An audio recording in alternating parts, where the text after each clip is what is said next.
All right. All right. Good morning and welcome back to day 2 of the 2022 MIT Sloan Sports Analytics Conference. My name is Nahom Brahane, and I'm a first-year MBA student here at MIT Sloan. It is my pleasure to introduce the panel on a finger roll where the basketball analytics goes next. And for our panels today, I'll introduce Catherine Evans, Vice President, Research and Information Systems, Monumental Basketball. Kirk Goldsberry, NBA Analyst, ESPN. Allison Feaster, Vice President of Player Development and Organizational Growth, Boston Celtics. And Bob Voulgaris, former Director of Quantitative Research and Development, Dallas Mavericks. And our moderator for today is Kevin Arnovitz, Senior Writer, ESPN. And in terms of panel logistics, our panel will run for 45 minutes, followed by 10 minutes of Q&A. And audience members are free to ask questions on Twitter with the hashtag #OnAFingerRoll. And with that, I'll turn it over to you, Kevin. Cool. You did a splendid job with the introduction, so I will just get to it. I thought I'd start, since we're kind of oriented toward the future, I dug up the research papers from 2012. I went to the Wayback Machine, which is wonderful, amenity for the internet. Here are a few. Positive and negative synergies in basketball. The authors created a skills plus minus framework to measure on-court chemistry in basketball. There was another one called Deconstructing the Rebound with Optical Tracking Data. This paper leverages StatSportsView optical tracking data to deconstruct several previously hidden aspects of rebounding. A third was Court Vision, new spatial and visual analytics for the NBA. Quote, we propose a new way to quantify the shooting range of NBA players and present original methods that measure, chart, and reveal differences in NBA players' shooting abilities. That last one was Kirk's paper. So 10 years ago, man. Yeah. Why don't you start? Let's spin ahead. So we've had 10 years behind us. What do we most need to measure in basketball to understand, to prescribe sort of best practices, whether it's on the court, in drafting, whatever it is? What can't you do now that you'd like to do? In a word, biomechanics, and I'll plug my next talk at 11. I think this is obviously the future of our sport in terms of analytically evaluating and developing talent in men's and women's basketball. I think Bob will know this too, and I think Catherine and Allison, we steal from baseball, and these pitching labs have taken over Major League Baseball in the last 5 to 10 years.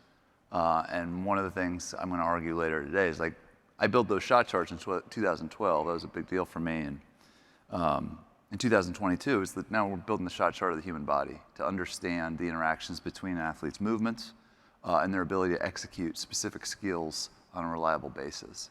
And so the data in the 2020s in sports analytics, in my opinion, at least in part, are moving inside the athletes' bodies for the first time. And that's a big challenge for people in Boston or Dallas or Washington for us to understand that right now. So, and I want to break this down because this is a common answer I got before the panel. I talked to a bunch of folks in the league who work with analytics, and I said, hey, I'm going to ask you the question I will ask the panel, and they all said biomechanics. And it took me a while as a layperson to kind of understand what it meant. I was like, does that mean, hey, raise your elbow because at that angle or that level you're better at shooting? Does that mean, hey, when you run around screens, do it at this speed? Actually, you should slow down a little bit, even though it's counterintuitive. What do you mean when you say biomechanics is going to lead the next kind of wave of analytics? Specifically. Well, every human being has a unique kinematic strategy. We're all different. If Bob or Catherine or Allison shot a basketball or I shot a basketball, it would be different. And to try to sort of prescribe that everybody should be doing this the same way, that's not correct. And so one of the things biomechanics helps us to do is understand how a person moves his or her body and how those movements influence, say, the flight of a basketball or the velocity of a baseball or a baseball bat or a golf club, where these applications are ahead. Bryson DeChambeau famously uses motion capture to help him understand how his body moves and how those movements help him hit the golf ball 400 yards. So it's the why in a nutshell. It's why can Bryson hit the golf ball 400 yards? That's the big question, in my opinion, of sports analytics, at least in part in the 2020s. Why is Stefan good at this? Why is Russell not so good at this? You know, understanding that the atomic answer to those questions is often within the athletes' bodies themselves. Is this the top on your to-do list? I mean, the idea of the why is big, which is that we've gotten better and better at measuring outcomes, at measuring what was the probability that this shot went in, what were even the actions that created that good shot, everything on the court. But once that player is taking that shot, if we want to improve his shot, how do you actually do that? And we can go to the coaching staff and they'll be like, yeah, we worked on his shot. It's like, okay, well, what did you do? What actually changed? And is that repeatable moving forward? Because it's one thing to say, okay, we made a change with this player and his shot got better. His percentage went up in the gym and in games. Okay, will it work next time? Will it work again? Will it work on a different player? I mean, that is the question. Like, how do you actually make a causal effect? Allison, so this is my experience with players when I try to talk to them about analytics. Basically, my experience is that players in the NBA feel like they have too many voices in their ear, right? They're hearing it from every member of the coaching staff who wants to be their guy. They're hearing it from front office, which has a very specific idea of how you become a better basketball player. The head coach, the analytics department, the training staff, the sports science person.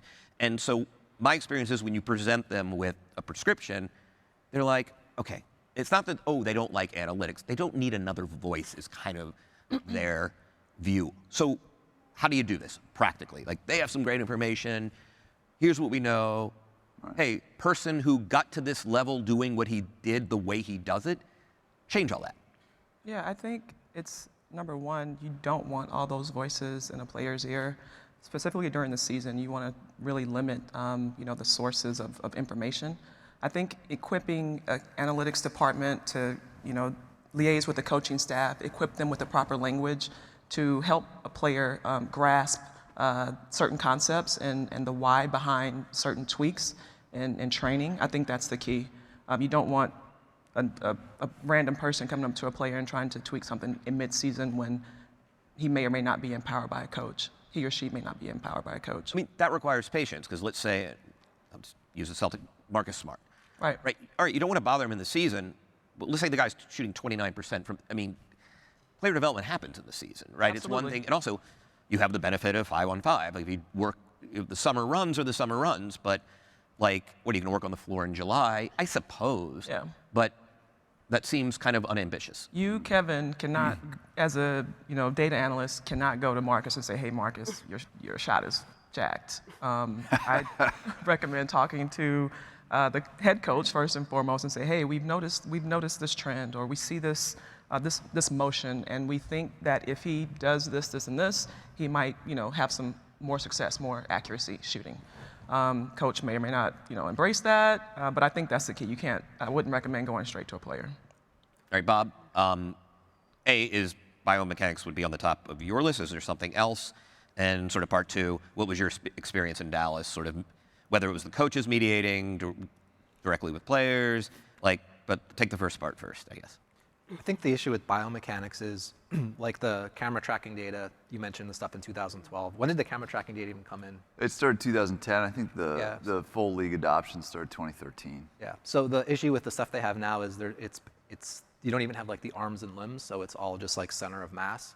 So like you need to have a special lab, like what Kirk's trying to do, where you can actually measure the movements of a player. Like when you see the camera tracking data, they're just blobs and dots moving around the court. Right. So there isn't, like, the idea of biomechanics is great, but there's no data on that. So someone has to provide the data for them. And then to Allison's point, yeah, like you definitely don't want people talking to, like in my experience, we liaison directly with the coaching staff. And so, yeah, I don't think there's very many situations where an analytics person's talking to individual players.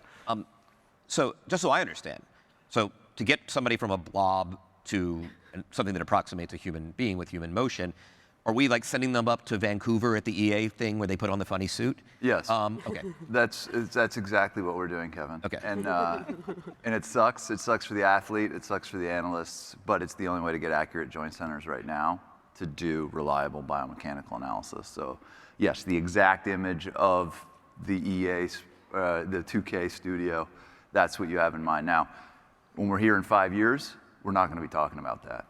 It's a computer vision challenge. It's an arms race. These markers are going to go away, and we'll be left with reliable data sets that we need to make sense out of. So that's going to be a real challenge for our domain. How good are y'all going to be at determining which players actually can improve from development? Are there players that won't be able to improve utilizing this information, some more than others? That was something that a couple analytics folks asked me. It's like, hey, first thing we need to do is actually identify the players that we think can really improve. There are certain players that will have the capacity, more capacity to improve, not for their mindset, but just the biomechanics itself. Right. I mean, presumably, like, I don't know, everybody can always get better at anything. But yeah, and yes, like I would imagine that you would eventually get to that point in the same way that like in medicine, we have a sense of certain types of diseases and certain types of like health problems and like, is there a positive prognosis or not? That's taken like a human lifetime or like humanity to figure that out. And even still, we're often not, you know, perfect about understanding which cancers we can recover from and not. And so like, yes, I would imagine eventually you can get to certain profiles for players to say like, well, this person looks a lot like, you know, this profile where yes, we believe they can improve their shooting versus no, we believe that they can't. But I mean, go to a player and tell him he can't get better at shooting. All he's going to do is try even harder. And I want to make it clear, one thing we've been able to do early in this stuff with biomechanics with NBA teams is help identify injury risks that have nothing to do with development of a skill. I'll give you an example. So Ron Adams, who's one of the best sort of grumpy dudes in the NBA at Golden State, he'll start waving his hand around about how basketball used to be a two-footed sport.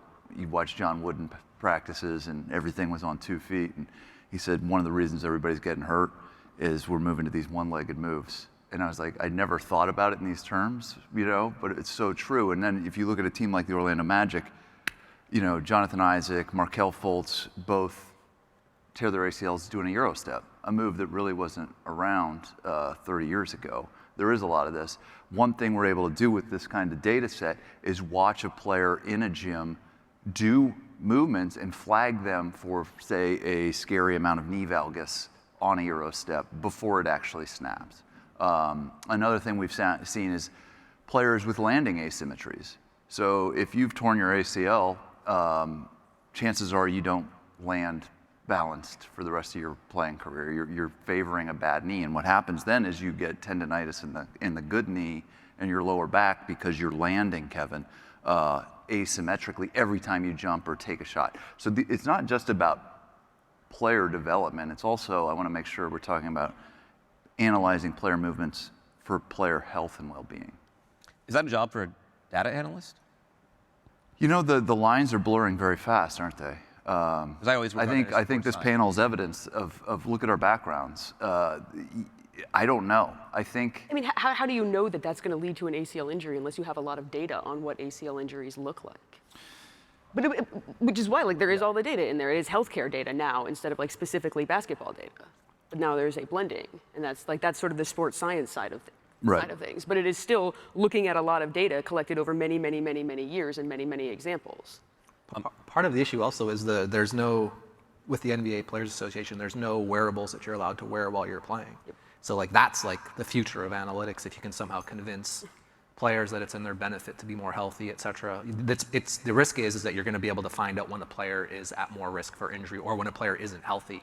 And I think that'll impact their contracts negatively, but it'll also give us more data to figure out exactly how to, like, okay, this player's fatigued in the middle of the game, you can see what his heart rate is, you can see where he's at, where his rest is, heart rate variability, all these other things that the average citizen has because they got like Whoop or Oura Ring or whatever, but you're not allowed to actually have that while you're playing a sport, in the NBA at least. So, Allison, I was actually going to ask, I had a conversation with a player in Atlanta a few years ago when this stuff was sort of first, and the player said, this is creepy as shit. Yeah. Like, I'm sorry, my employer is not going, how would you like it, you know, if your employer started, you know, kind of delving into your kind of personally physical matter. Like this is crazy. It's a violation of privacy. It is exactly what you said. Like, what, some asshole's going to find out that, like, I have a bum, I've never had an injury, and now I'm not going to be paid 12, I'm going to be paid 7. Yeah. Like, my experience is players are like profoundly skeptical about this technology, about their participation in this technology. I imagine not with a shooting stroke, but the kind of stuff y'all are talking about now. Yeah, I mean, think about the private citizen. Like, would you want a wearable everywhere you go? Would you want, your spouse or whatever to have a GPS on you, or if You carry an iPhone. Do you carry an iPhone with you though? Exactly. But would you want someone knowing every piece of information about you, about your movements, about your whereabouts, about et cetera, et cetera? My answer would be no, and I don't think we can kind of separate a player. A player is a human first and foremost, and a player maximizes his earnings, through contracts. And you're right, this information is sensitive. So what if it's controlled by the Players Association? That's a different story. Yeah. It's collectively bargained, for sure. Which is like, what if it is the players and they're able to pool their information together, but it's just for them and the teams don't have access to That it? makes more sense. That's what I've always than thought is like individual. how this would go. My thing was just using it in the middle of games, like take it off after the game's over, do whatever you want. But like, it's not like there isn't 1,000 cameras in the ceiling tracking everything you're doing while you're playing a basketball game anyways. Yeah. Why wouldn't you want to know when a player's fatigued? Why wouldn't you want to know when a player's... Because entities, organizations have a tendency to exploit. That's 100%. And we don't want to exploit players in that Yeah, way. let's be honest. The analytics community has failed. We have a trust issue in the NBA. It's not the especially. analytics. I mean... Come on, man. Like, none of these guys want to know. We're surveilling them, Bob. Like, Let me ask you a we're question. collecting data. We're not telling them what we're looking for. As Catherine you says, talking a lot, this is skewing into the medical realm. It's gross. We're building models based on their skeleton. But you're the one who's trying to predict when a player's going to get hurt or not. Yeah. Like, So here's the thing. I think... I just want to know if he's healthy in the middle of the game, if he's tired. No, That's all. one of the things If I'm you can passionate glean about... some other information from it, you would not. You would stop at the health aspect of What it. are you going to glean in the middle of a game? No, I'm saying in the middle of a game, Yeah. potentially, but where does it stop? After the game is over.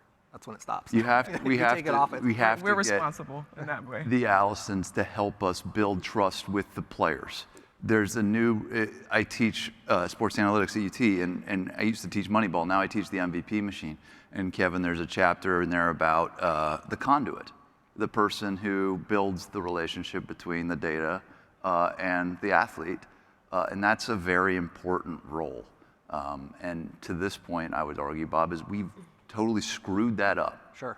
And very few NBA teams can get that line of communication from the front of the airplane to the analytics group. It just doesn't happen. And so how do we do that? I think that's one of the big challenges, because I do think we are moving, hopefully, from an era of sort of employee surveillance, as Kevin's alluding to player or athlete empowerment. I don't want to flag you for injury and not tell you about it. I want your buy-in. I want you to be in these pitching labs or in these movement labs and understand your own body in new ways. Sure. And that's, you could screw it up, and I think analytics groups have screwed it up more than they've got it right over the last 10 years. You have a background in public health, Kathy, right? Yes. So, I mean, do you grapple with this as a bioethical issue? Oh yeah, absolutely. I mean, it's if teams or anybody was going to start actually keeping track of this healthcare data in a larger at scale way, that is now PHI, and you have to have all this HIPAA compliance, and there's all of these layers that you have to add on top of it. And you think it's bad if I leak what Rui is shooting in our practice gym, that's bad enough. If I was suddenly leaking his medical record, oh my God, that's not just I'm in trouble with the league, I'm now in trouble with the law. So it is a thing that I grapple with a lot, and I talk to our medical staff and I talk to our player performance people all the time, and they're really interested in this because I think there is this I want to help these guys be healthier, I want to help them perform better, I want to understand all of this, and so I think this is to Kirk's point of what is that conduit, and it is not me talking to those players directly, it is me talking to our trainers, it is me talking to our physicians, and helping understand the questions that they have. It isn't me saying, oh, I saw a bunch of stuff. Right. It's them coming with their specific questions and me trying to help answer them. So Thomas Bryant had an injury. Okay, what does the literature say on that type of injury? What do we think about load management? What about all of this other stuff that is not me coming at it from I would hope a slightly more expert point of view, given my background in public health and biostatistics, but certainly nothing compared to the people who have the actual questions they want to test. And so that's how it works. And if it can continue to work that way and you can build that trust, then we can get there. But it is very scary to think of you just give a bunch of analysts a bunch of healthcare data and a bunch of injury data and say, try to predict who's going to have an ACL tear in the next month. And like, you can't. You just crushed Kirk's dreams right there. First of all, let me reframe this. I don't dream. I dream about helping an athlete understand if they're at risk for something. I'm not sitting here building models to absolutely, predict catastrophic injuries. But they'll always see it as, even Bob, to your point, if like I think a guy is tired in a game, if you say to him, hey, you look tired, I'm going to pull you out, they're going to be like, the fuck I am. Yeah. Right. Let me keep playing. X. I mean, that's what I was going to ask Allison. All right, here's a scenario. X. And this happened in Milwaukee, right, where they have a great sports science department. All right, Giannis, you're good in 5-minute spurts, right? Like we're determining now that, hey, there are a lot of players who actually can be maximized by not, oh, you play the second quarter from the 8-minute mark, you come back and like, all right, how? And I've kind of asked you this several different times, but this is in different capacities though. Like the fuck you can is the answer. That creates great tension between coach and player. So, all right, walk me through mediating that situation. It's super hard. It's super hard. It's a difficult conversation because you can't dictate. You don't really know. Maybe over time you can see a player may or may not be good in certain spurts, but so much goes into what makes a player good in those spurts, like the game situation, the fire that's on the court, the particular game. So I think game to game, it's certainly tougher to have those conversations. Maybe over time you can. I don't know. I don't have a super answer other than that one. I know players want to play and they want stats because they're associated with getting better contracts. So it's a hard conversation. I mean, one interesting thing is how much star players have embraced the load management DNP rest, which kind of runs counter to that, right? Like, I want to play. Right. Is that like? I mean, that strikes me as a recipe for success. However, that was sold to players, like it was successful. Some guys have not bought into that. LeBron James famously is but Right. Tim Duncan obviously has. You can name a Kawhi. handful of others. Guys who are in their contract year probably don't buy into it nearly as much as guys who have already we gotten could like test that. year 2 of their 5-year, supermax or whatever. Yeah. I mean, I'm interested in, again, I think this is one of the big growth areas for our domain is this exact kind of conversation, Kevin. You alluded to this earlier. Have we maxed out tracking data, live tracking data? I think we've maxed out all the data. Like, there's really not that much data that you need. This isn't like, it's not we're splitting the atom here. It's a basketball game. Yeah, how much data do you really need? Like, honestly, like, there's people, and to your point, in terms of like, if you tell a player, like, people don't realize what you see is data. Like, a coach can see that a player's tired. That's data. You might not need to see that. Oh, his heart rate variability has gone up by 6.7%. Like, you don't really need that much data. So it's just a question of like, I don't know, data's everywhere in our lives. Like every one of us is carrying around a phone with us everywhere. Like we're all worried about all these privacy violations. You're carrying around all this data and there's like an overwhelming amount of data. And so we've maxed it out. You can improve around the edges, but you're not really gonna, at the end of the day, it's a human game.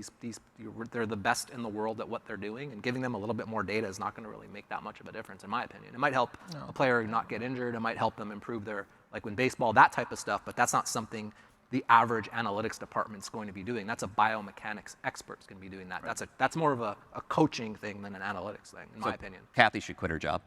I mean, I do a lot of stuff. But so if that part I can't do anymore, that's fine. There's plenty more. Tell the story. So I was hanging out with Kathy on Thursday night, and I was like, hey, Kirk is substituting. You're supposed to be Daryl. So you could channel Daryl. Sorry, guys. Next 17 minutes. But you told me that. I have this Kirk. I'm like, what happened? He's like, oh, I've never actually, it wasn't with I him. don't want to. No, So this is. Okay. It kind of relates to the last comment. I'm so sorry, Kirk, to put you on blast like They this. want But sitting beside each other right now. Oh, no, this will be It's not too late to change course. Look at his body language, by the way. He did. He's all the way. Well, he told me last night that this was going to happen. I don't know what it's about to be. It's humorous, but I think it has a good point to it. So I'm a statistician by training, and I was at the joint statistical meetings, which is the big gathering of all statisticians in North America in Boston in 2014. So I was in grad school, it was like my second year of grad school, and my friend says, hey, there's a whole session on sports statistics, we should go. And I was like, great, this is awesome, which is like probably the moment that I started actually thinking I could really do this as a career. So watershed moment. And I go, and Kirk's giving a talk, and Luke Bourne's giving a talk, and Dan Cervone, and all these and it was amazing, and it was awesome, and it was great. But the takeaway from the speakers was, don't try to do this as a career. Nobody will listen to you on a team. It's all just a bunch of snake oil salesmen. Go get a real job, make a bunch of money, and buy season tickets. Don't do this. And I was like, all right, I guess I'll go into public health. I'll go, Yeah. Sounds like great advice. And then, Right, seriously, where was but it's just like, and then a couple of years, like a year later, 2 years later, Kirk signs with the Spurs, and I was like, Kirk Goldsberry lied to me.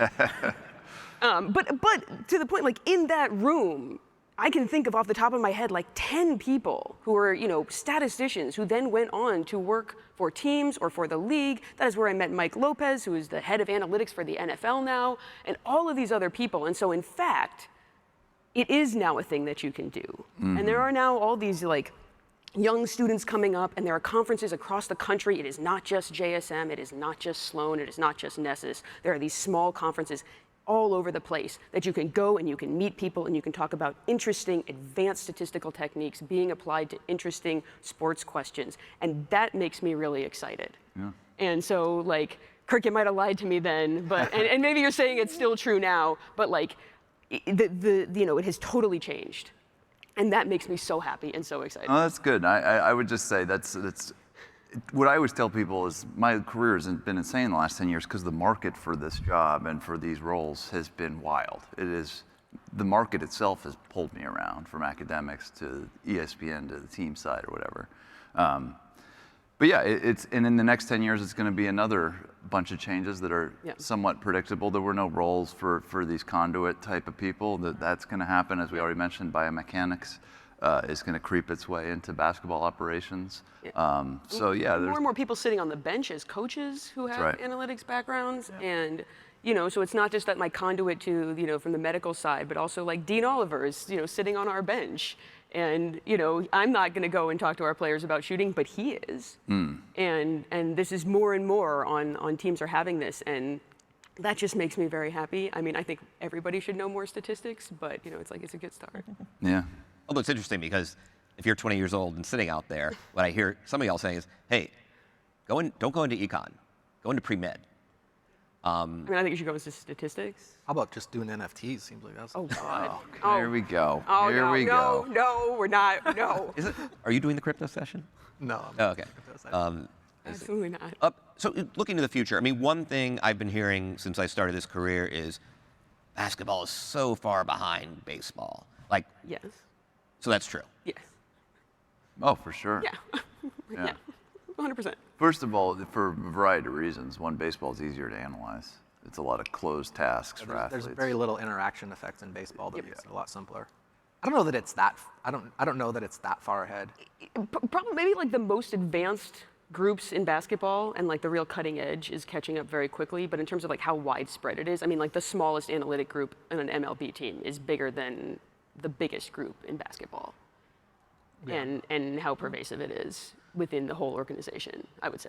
And they have arms and legs in their player tracking data set already, and just stuff like that. They're always the Hawkeye cameras catch the spin of the ball in game. I mean, that's awesome.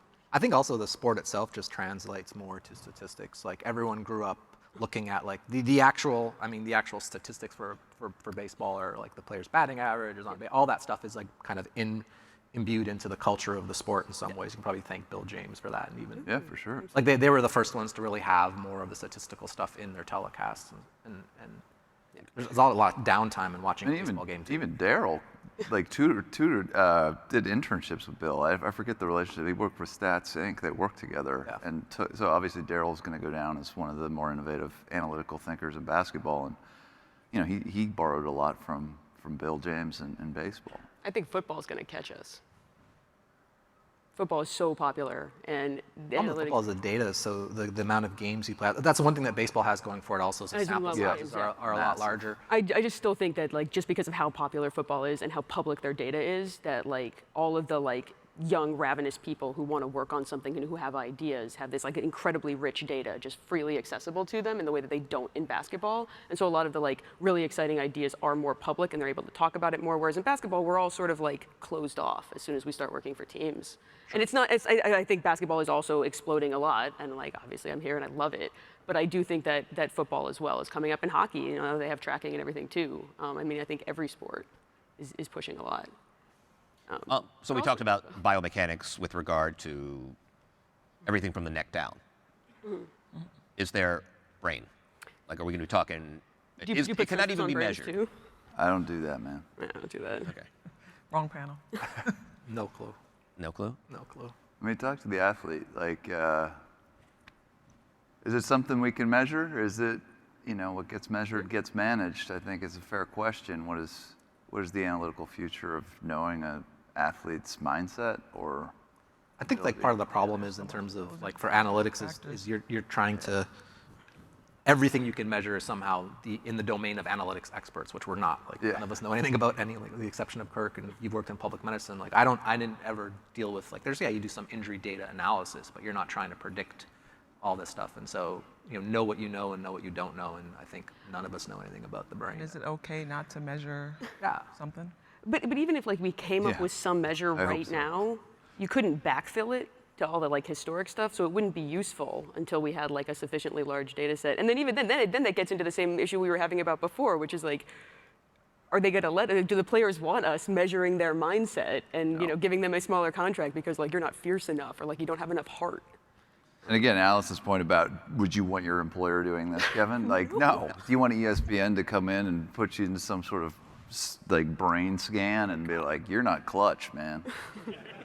I'm not. Funny. So here's sort of a horribly amateurish example. I was talking to a former #1 pick, and I was just saying, hey, what were the meetings like? Like, I have a good idea of the workouts and the combines, but like when you're sitting there, like being interviewed, he's like, yeah, there was a psychologist, and he gave me this scenario where he said, you're driving toward a traffic light.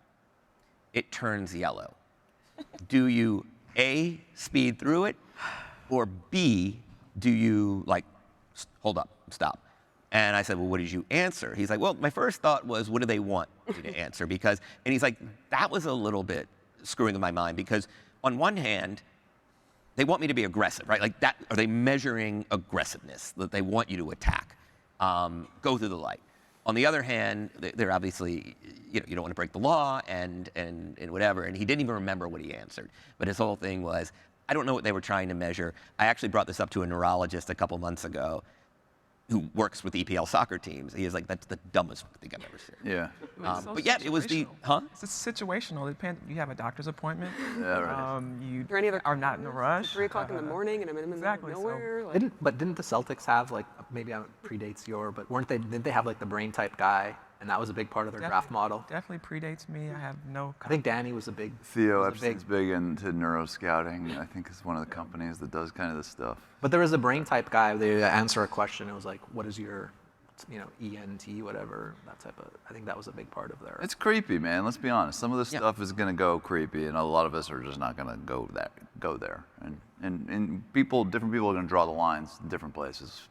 People might say what I'm trying to do with athletes' bodies is creepy, and I respect that, but I don't think that. And with this neuroscouting stuff, I could definitely see somebody concluding that this is a little too much. They'd just be better off getting their browser history to be perfectly honest. It's like, why are you trying to just get their browser history on the dark web or something, implant some, that's probably the best way to get all the information you're looking for if you really want to up the creep factor. There's nothing like wrestling with a moral dilemma. Wait, I have a question for Allison. Y'all have had like 2 seasons in one season this year. Like you started off kind of uneven, let's say, and now you are honestly one might be the hottest team in the NBA over the last 2 months. Let's talk about the why. From your perspective, what's happened there? Why has that happened? It's a great question. I think, the simple answer is the season is super long, and a lot can happen in a season. I mean, you look at our organization, like factually, we had a leadership change. Yeah. We had a lot of new staff members. We've had players Players have matured, took time for players to gel. It's just a lot of different factors that have contributed to this late season surge, I would say. Not a lot of numbers. In the beginning of the season, everyone was talking about how awful your switching defense is. Now everyone's like, how great is this switching defense? Imagine you just met someone and you're expected to, play beautiful music early in your meeting. It's super difficult. Yeah. It's super difficult. So, and our coach came from the Olympics. One of our star players was at the Olympics, didn't have a lot of rest, so on and so forth. There are so many factors. Yeah. So the assumption to be drawn is the input of the analytics team will be inversely proportional to the performance and outcomes the team is. If you're measuring an analytics team on a game-by-game basis, you're doing it wrong. That's a really small sample size. It is about like sustained growth over a long period of time. This I might ask you a too sensitive question. When the things were going great at the beginning of the year, They were going great at the Right. beginning of the year. was there any sense for you that this is unsustainable? Or it's like, hey, this is, I guess no comment. okay, yeah, that's what I figured. All right, what else can analytics not answer? It will never be able to answer. And Bob and I were talking about this beforehand. The draft is still pseudoscience at best, and trying to project which 17 or 18 or 19-year-old athlete's going to be a great 26-year-old athlete is very difficult. And when. And when. It's just, yeah. And there's so many reasons for that. I'm working on this feature for the draft. Like this. So what are you thinking about it? No, I mean, I think there are any number of answers. It's obviously, it's not a monocause, right? I think teams are duped by bad intel. I think one of the things I'm hearing is players are younger than ever. So when you're drawing on the information, you're only getting a year of college and high school. So in terms of sample size, like it's much harder to do that than glean whatever you can from a 4-year person. The other thing is the variance of experience. He's like, one assistant GM told me, look, it used to be, hey, we're looking at Division I basketball players. Now we're looking at guys who grew up in Cameroon. We're looking at guys who grew up in the Australian system. Obviously Europe, and even those leagues are sort of variable. And so the apples to apples versus apples to oranges. But the number one thing is we can't predict the future. That's what I hear. And kind of the heuristic I talked about with this other executive was, okay, let's say we went into a time machine, you and me, and we went back to 2012. And we are armed with all the information about how the game is played, right? And they're going to believe us. They know that we're for real. And we go to 30 draft rooms in April and May and say, all right, let me tell you how NBA basketball is going to look in 2022. And then we left and went back home. How many of those draft rooms would say, oh shit, okay, we need to completely reorder and reevaluate? Like Draymond Green, that guy out of Michigan State, kind of undersized savant, oh yeah, that guy's gonna be really useful. Whereas he was probably marginally useful in 2012, the way the game was being played. So the number one answer I'm getting, I wouldn't say the number one answer, the most intelligent answer I'm getting is we're crappy at the draft because people can't predict the future. No one knows what basketball in the NBA is going to look like in 2028. And I thought that was really interesting. Was that a question? No, it's not a question. I'm answering his question. I We're joined the moderator, fray here. so. Okay, last thing. I told you about the 2012 research papers. Tell me the 2032 research papers you expect to be at this conference being authored and winning awards. I hope, those papers seem somewhat similar to what we're seeing today. And I don't know, I wouldn't be surprised if we continue to see variations on a theme. Reproducibility is an important part of science. And if people continue to do the same research on new data and show that those trends continue, I think that would be great. I would be happy to see if there's just continually more papers on, quantifying shooting and just, shooting has changed, it will continue to change. I see no reason why 10 years from now we won't have similar papers. Shooting performance or shooting mechanics? Or all of the above. Okay. I think to Bob's earlier point of to some extent we've kind of maxed out, and there's going to be a lot of this marginal stuff, and it's going to be a better method of measuring something that we've been measuring previously, or again validating it, or getting additional amounts of data, or saying oh hey, something has changed. I think, for example, in baseball, which is I've always been really interested in the infield shift. And I remember 10 years ago, I was teams are not shifting enough. Right. I was like, oh my God, this is going to be the next big thing. And then, I was in grad school and I was lazy and I didn't actually do anything about it. And now there's all this shifting. Yep. And if you apply, some of these methods to that old data, you'd be like, wow, shifting is really inefficient. They should be doing it more. And if you applied it to today's data, you might be like, okay, like there might be some more gains, but it's really changed. And so you could have a shifting paper 10 years ago and a shifting paper today, and they would still be very interesting. Well, in some respects, the NBA, like nobody posts up. Like there was a collective realization that's a really, with a few exceptions, that's a lousy set. Is big guy, hand in the air, feet in the ball. Like there were very few. That's because the game was played a lot bigger back then. Like now, like everyone's playing so small, a post-up might be more efficient. So as the landscape changes, like all this stuff is game theory optimal. So like if everyone's playing small, then the Cavs can succeed by being the only big team because they're an outlier in the rest of the league, whereas everyone else is trying to perfect small ball, and now you're playing this one team 2 to 3 times a year who's got like a bunch of big players playing. I think in 10 years we'll be reading about is the 3-point shot still the future of basketball because it hasn't really caught on yet. It has, but it hasn't. So it's like. What respect? I mean, people are still debating it. Like you used to turn on TNT every day and they're still talking about like, oh, they took too many threes. There's just too many 3-point shots. Like they only need a 2 right now. What's that? Or like they only need a 2. They don't need a 3 in this situation. And Yeah. And there's still me is and that Bob debate. share that one when team's down by 1 and there's players shooting threes to win the game. Yeah, That happens so much. I read though that it's a lot easier. I read this study somewhere where it's a lot easier to control the time remaining on a 3-point shot than it is on like a drive to the Yeah, for basket. sure. So it makes sense. You maximize that last shot ability. But analytics is agnostic, Kevin. Like we don't have an agenda. Like, do. Traditional Big agenda. sports analytics. What this guy's talking about. Bob has a big very, agenda. Bob's backstory, for those who don't know it, is he made a lot of money gambling on the NBA. He had a very solid motivation and a clear objective. But he wasn't trying to dictate the future of the sport. He was trying to find edges, which is sort of the Moneyball era. Right. What I'm hopeful for those papers to be in 2032 is to bring that power to human development, athlete development, to help players get better, whether it's a skill or sports science, like more fit, wellness. That's where I really want to see this going, because I think this data can be creepy if it's kept away from athletes, and is creepy. And I really think as we get more conduits in the business, the future is helping athletes and human beings perform better at the things they want. And sleep science is a good example of that. Great example. Not it is bio. It's Biometrics. bio. It's not something. Did you say Yeah. not invasive? To say, hey, we're not going to take a red eye home. We're going to stay overnight in Los Angeles. Right.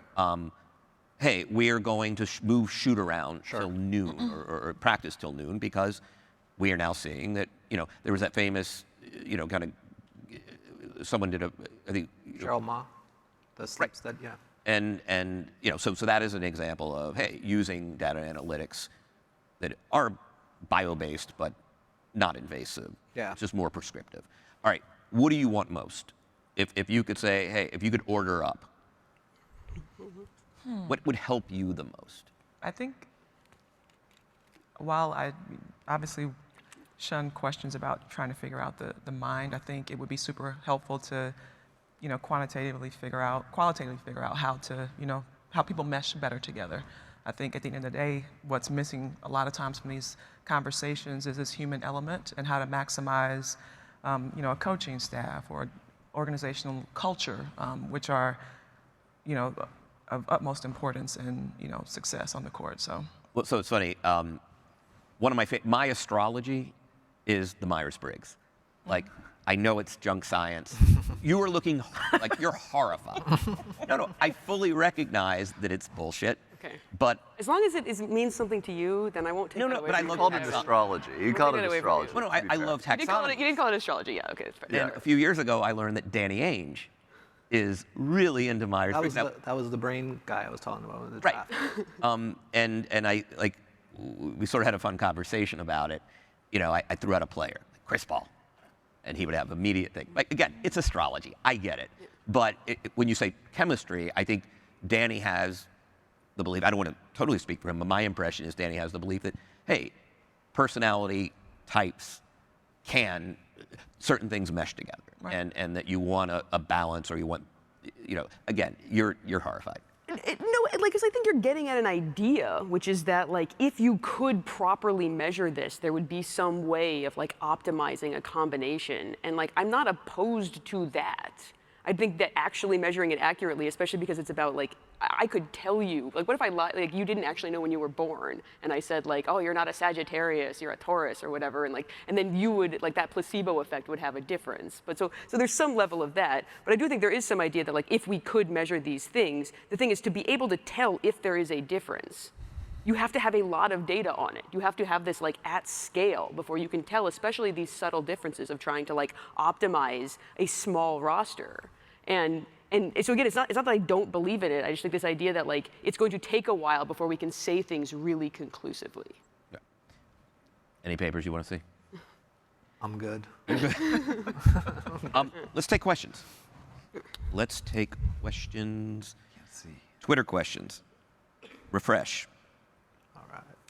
While you're going through that, I will say Yes. one other thing, because you made this comment about like we can't predict the future, and like I mean, in some ways we have done a fairly good job of predicting things. I think Bob has made a whole career off of predicting things well. And the question is not so much like what do I think the outcome is going to be, because if I went to Coach West and I said like we're going to lose to the Pacers tomorrow, you know, with a really high probability, he wouldn't be like, okay, cool, thanks for letting me know. The question would be, well, what do we do to change that? What can we then do to increase our probability of winning? I've often said that like nobody in sports actually cares about prediction outside of gamblers. Because anybody who's actually on a team is going to then want to ask the why, and they're going to want to change that prediction. Yeah. And so like just literally knowing what the predicted outcome is not useful for us as a team. It is about how do we increase the chance of winning? How do we like increase the probability what can that you do to shift the prediction? Yeah, exactly. And in some ways, it's about just building a really good prediction model that accounts for all of these things and then changing the inputs and seeing what the predicted outcome changes to. But there's a lot of other methods there as well. And so I guess the papers that I would want to see 10 years from now are causal inference. I'm Causal Kathy on Twitter. What's up? All right, so let me see. Which one do I like? What is the future of analytics as they apply to teams and players in the youth systems below college? Obviously, none of you work at the youth systems. Doesn't have. Yeah, let me add, because this is a point I wanted to make, is one of the issues, like when Michael Lewis really framed the endeavor of analytics in Moneyball, it was always something that the front offices would sort of apply to a roster of players, right, and strategy. There's an increasing thing with youth sports and in general with teams. There's a trust issue between the player and the employer. And I think one thing that doesn't come up enough is the application of analytics outside of the team environment, say with a player and his own trainer. So say Stephen Curry and his shooting coach, Brandon Payne, they use a lot of numbers that the Warriors never see. And that's a very different dynamic, Kevin. And I think Moneyball was great, but it really framed analytics as something that Billy Beane would do to find Kevin Youkilis in a way that athletes should be thinking more about relationships outside of the team environment with analytics. And I think that's underreported. And in youth sports, I think a lot of things are happening where there are opportunities for development for athletes that have nothing to do with this power dynamic between the employer and the employee. And I think whether it's a NOAA sensor, for those of you know, the NOAA sensor in a gym measures the in-ring data, or like I said, the aforementioned like pitching labs. A lot of these are outside of the team environment now for player development. I think that's a big future thing to consider. We might be in a world where, yeah, all this stuff is going on, but it's Drew Hanlon, like a personal trainer, 100%, who's doing it. Because the ethical thing is the employer. It's not necessarily sort of the examination or it's who's doing the examination. Who's doing the examining? What's the power dynamic there? Well, studying Steph Curry's biomechanics help NBA players shoot better. Now, by 18 or 19, someone's shooting form is set. Way too much muscle memory already created. It will, like, true or false, or... I'm not the biomechanics guy. I am not. I'm a geography professor, smart enough to work with some biomechanists. But I think it would, because the why is what makes a player good. One thing we've already learned is consistency, like shooting a free throw, for instance. You should have a very similar pattern of movement, and I'll be showing this at 11 a.m., but yeah, we need to understand and diagnose where in the process, maybe it's the base, maybe it's the core, maybe it's the launch phase of your shot, where you're exhibiting an inconsistency. So I think when we understand that, we can help players pinpoint corrections. But so Allison, like, could you change your shot? Or is it like once you'd figured out your shot at age 17, it was never going to Yeah, change? that's bullshit. I mean, I've watched Tony Parker go from not being able to shoot. I watched Kawhi Leonard with Chip England go from not being able to shoot. Literally, the draft report for Kawhi Leonard coming out of San Diego State was like, man, this guy might be able to shoot corner threes someday. He really can't do it now. And he changed his shot at age 19. He deserves a massive amount of credit. That's not easy to do. But yeah, people tweak shots all the time. I mean, didn't Tristan Thompson change his hand that he was shooting with in the middle of his career? Yeah, from left to right. How'd that go? He didn't see the recent. There was a Yeah, he post had about it recently. Well, he just shot an air ball and then banked in one a couple days ago, so I don't know that he's the guy I want to Not be a good talking about. There's no shortage of examples of people who have changed their shots between in what we call NBA puberty, like that first 4 years of your contract. Oh, this is interesting. How do you deal with the frustration of your work, just good work you know is good work, just not being implemented at all? Like the beating against the head, the why am I here? Like, how do you deal with a cold spell like that? I used to work in public health Okay. on infectious disease epidemiology. So I'm now in a space where when things go wrong, it's fine. Whereas the rest of the world, like if I was still in that same space, I'd be in a much darker place right now. So it's fine for me. I think gambling kind of trains you for that. That was like the one thing I was kind of blown away by was how much people couldn't handle the variance game to game, like in the NBA. Like why'd we lose? Well, we didn't make shots. Sometimes it happens. It's just like sometimes there isn't really like a grand analytical story for why you lost a game. And so I think also a lot of people are in situations where they're trying to get ahead. So for me, it didn't really apply. I don't think I had like a ton of success in terms of like working in a culture that I really enjoyed, but it wasn't super frustrating either because I dealt with gambling my whole life, where you're just kind of used to losing like 45% of the time. Yeah, this is not my space, but I always, like, my biggest pet peeve is the 50-50 balls. There's no such thing as a 50-50 ball. And there's no such team as a team that is better at getting the 50. There might be, in terms, but the idea that there's a 50-50 ball just kind of drives me crazy. Yeah. It's like one of the kind of tropes that I don't love. Me? Yeah. We were playing Phoenix one time, to Bob's point, and we were good and they were bad. Those were different times as the Spurs. And they beat us, and Pop wanted to light up the whole team because we just lost. But if you look at one of the cool metrics that Second Spectrum is this shot quality metric. Yeah.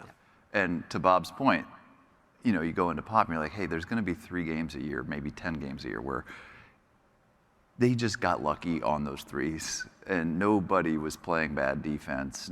This is not the game to light up Danny Green or Kawhi or whoever it is for not getting there. Yeah, what year was that? I don't remember. It was like 2017 or something. Now, like that 10-game thing is probably like what, 30 some odd games a year? Yeah, talk about that. So yeah, how has that 3-point shot changed the variance for gamblers or for coaches? Like, should I get mad at my team or not? Yeah, I think the expected shot quality thing was huge for us because we were able to present it to, like, on a report they could see post-game. And so they'd look at it and they'd be like, oh, we were supposed to shoot this and we shot that. And I think it kind of like, if you're dealing with a coach who's like 10 Mountain Dews deep, like on average a day, like having that number to just kind of tell you to chill out was like pretty good, I thought. Yeah, no, it is if they buy into it. So this is a number that sort of projects your points per shot or effective field goal percentage on an ensemble or a constellation of shots. And there's going to be nights where you go 3 for 20 or whatever, and that's just, as Bob knows better than anybody. Yep. We need to discuss the law of diminishing return on Rick Carlisle's 7th Mountain Dew of the day.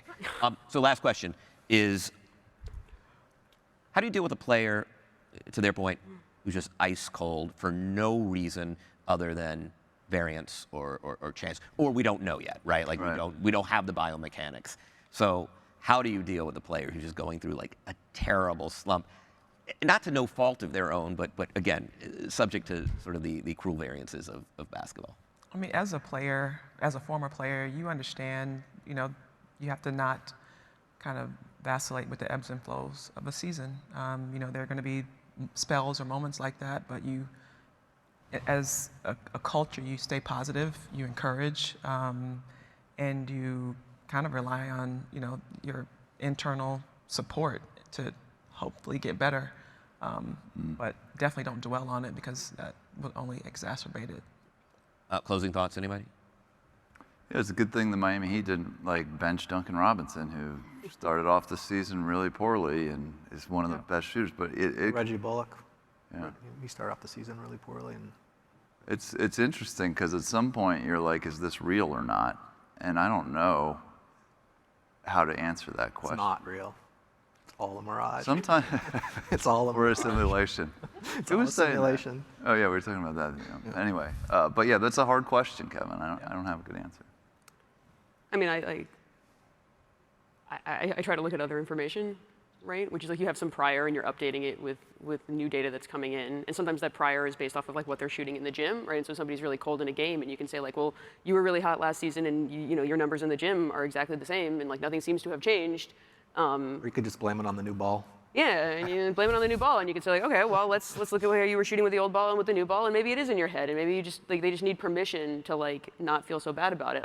Again, I'm not having those conversations with the players, but you know the people that I talk to are, and they've asked those questions of like, is there evidence to suggest that they've actually gotten worse? And it's like, well, no, like everything else that we see, and so like.